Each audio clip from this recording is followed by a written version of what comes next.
Hello fellow tankers, this is Dev2U here.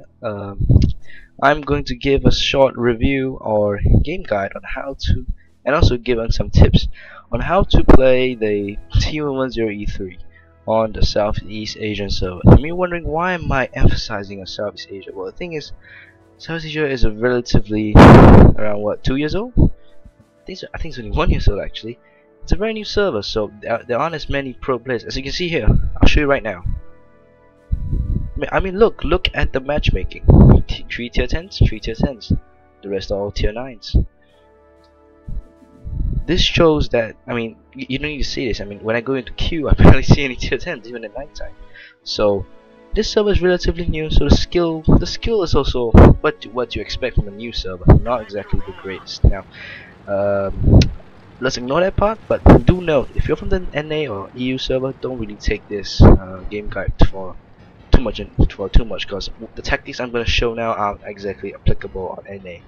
In NA you'd be crushed. In C you wouldn't get punished so badly. Well, anyway, as you can see here, this is what the E3 is supposed to do. All the heavies are rushing down that flank, and we only have a poor T71 and a VKP going this flank. Now, the thing is, in Southeast Asia, you have for this tank, you have the reinforced line that has the least number of tanks. Why? Because most of the time, when they see you, they're gonna get really scared. I mean, you may be the only tank, or the second tank on for example for this. I mean, me and the VKP were the only 2 tanks on this flank, and yet they didn't rush. Because number one, the fear factor on this is still quite high, even though it's not as invincible as the T95. It's still relatively high. People still fear this tank because, you know, the gun is still pretty scary. And as you see, I'm slowly moving to my position. Okay, now the thing is, if you want to hold a position, you have to find a place where RT cannot hit you, or RT will hit your fronts. Because if RT does hit your front, 205mm of armor, it's not really going to do too much damage. Probably around 300 to 400, which is somewhat bearable. As long as that, yeah, it's pretty bearable. Yeah, it's bearable, inverted commas. I'm not sure why I did that, but it was probably because I tried to press something. Anyway, as you can see here, there's a T71 Scout. I don't think it's in much of trouble because this one has horrible penetration, although it's a very good auto-roller gun. And there's the IS-7, which is a bit of a worry because the IS-7 has a pretty good gun, although its accuracy is not good. Genuinely sufficient enough to penetrate my side armor. And as you can see here, the 110. Now at this point, the 110 will try to shoot me, and you will see about right now.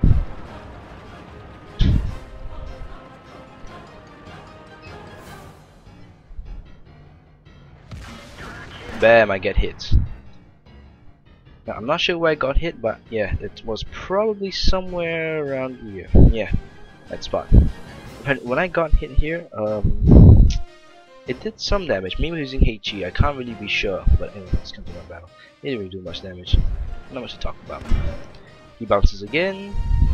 I aim at him, and bam, he dies. Dies by multiple hail of bullets. I mean, shells. That's him dealt with. The T-34 is now backing away, considering it did so much damage to him. And as you see, there's the VKP doing damage, but you'll see what he does later, and he practically leaves me to die right here. And that's pretty much why this tank is a holder, a flank holder. As you'll see, he's slowly backing away. See, he's not going to help me, but oh well, I can't really expect too much. As you can see, I'm aiming at the IS-7s. Bam, I bounce. Which is a bit funny because normally I usually penetrate that kill, but maybe it's because it got buffed, I don't know. 8.5, so I'm not sure if they get buffed or not. As you see here, what I'm doing now is the wiggle. If you haven't learned this from T28 or T95, I suggest you really do learn it quick, because T28, T95, T110E3 all have one thing in common: the wiggle. If you don't do the wiggle, your weak spots are easy aimed at. If you do the wiggle, they're not exactly that easy. And yeah, I do recommend you quickly learn the wiggle if you don't know how to do it. I mean, the IS-7, and again I give up because it's too hard to hit. Now I'll try to move up, and oh, there's an IS-8 right there, and well, thankfully he tracks me. It would be very nasty if he didn't track me. Oh, and Artie hits me again from the front. So I aim at the T-34, I don't expect to hit, and I hit him, which is quite nice. Which means I got 2 people. Now, at this point, the people on this flank, they're really being cowards because they could easily overrun and kill me. But as you can see here, the lower flank is pushing, they're attacking. they're making progress, and that's pretty much what this E3 is for, a delaying tank, or holder tank, as I previously mentioned. So yeah, I'm doing my job. Now the IS-7 knows that his flank is fallen, so he knows what to do. I repair the gunner. IS-7 coming in. He's gonna try and shoot me, and oh, he tracks me, and I have repair kit. So at this point, I'm really panicking because will I repair fast enough? And I do. Now at this point, I'm really thankful that FVB he killed the IS-8. I'm really thankful for that, because if he didn't, I'd be really screwed, and I wouldn't be able to perform this maneuver, which is shooting him in the side. Bam. That's how his HP gone. Now the IS-7 proceeds to flank me, and that's not a very nice thing, cause oh, I get tracked by an M12, which is very annoying, and I get really paranoid. This is where I'm really scared, because the IS-7 can pretty much kill me. But I turn around just in time, and I hit him. 853 damage, and he fires and he bounces. This is why I love the E3, because it just hits so hard, and yeah, and the FBB kills him. So yeah. And plus an E3 in the face hug, you're not gonna win that. Not even the most best players could win that.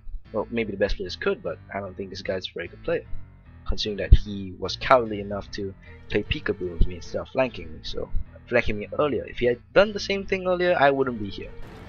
But he didn't, so yeah, he dies. And then I just laser around in this position for I don't know how long, since I can't really do anything. And now look, of all these shots, only the one at the lower plate penetrated, and the rest was arty, mostly arty, and maybe the IS-8. I'm not exactly sure, but probably arty. So this thing from the front is very resilient to arty. So anyway, if you can't find a place where you can't avoid arty, try and put your front towards the arty. That's somewhat, at least if they hit you, they still might hit the front, and that reduces the amount of damage. So that's a good thing. That's a very good thing for you, and a bad thing for them. And yeah, I'm just gonna spend the rest of the battle screwing around. I don't know what I'm doing. Yeah. Anything else to comment? I guess this was a very good match, apparently. But remember, this is only for the Southeast Asian server. If you did this on the NA or EU server, or at least you tried to hold the flank alone, you probably would get crushed, because in NA and EU they're probably more experienced, and they probably will flank and kill you very quickly, and they'll probably kill. And as you see here, that VK is not doing anything. He's just hiding up there. Maybe he did provide some suppressive fire, but I don't really know, because he didn't really kill anyone. Yeah, I didn't kill anyone. I don't know. I have yet to check his damage amount. Anyway, back to the game, and yeah, that pretty much sums it up. Then we have the T-54 finishing up the GW Panther. I just move up a bit, and he's dead. Well, this is pretty much a good example of how to play the E3 on the Southeast Asian server, and that's about it for today.